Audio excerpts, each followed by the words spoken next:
Good afternoon everyone sa ating pong ma'am and sir na nandito sa unahan at sa lahat ng mga kasama na gumabay sa ating mga mag-aaral and of course sa pakipagkaisa ng ating butihin at kasamahan din na napakasipag na immersion coordinator.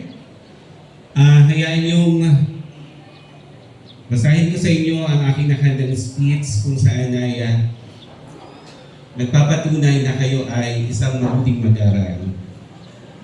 Today, we celebrate not just the completion of your immersion program at the Bureau of Fire Protection, but also the invaluable lesson and experience you have gained along the way.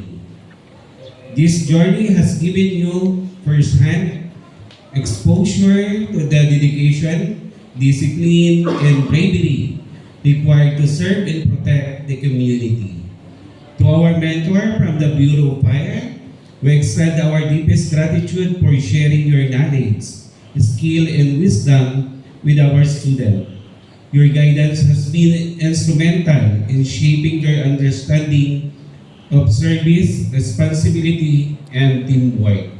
At yan ay bakas, nakita ko ngayon pa lang sa inyo na may disiplina maging sa pag-upo. Sa simpleng paraan ay magagawa natin na maging malawak at mas malaki para sa ating bayan. At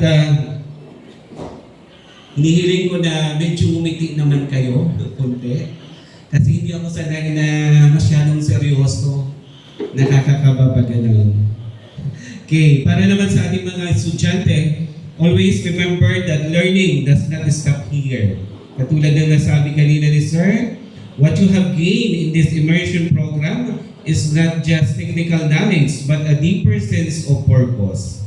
To be of service to others, whenever you choose to pursue this path or another.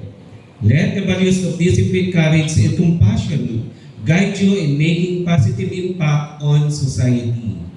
The true essence of education is to use what we learn to serve and uplift our communities.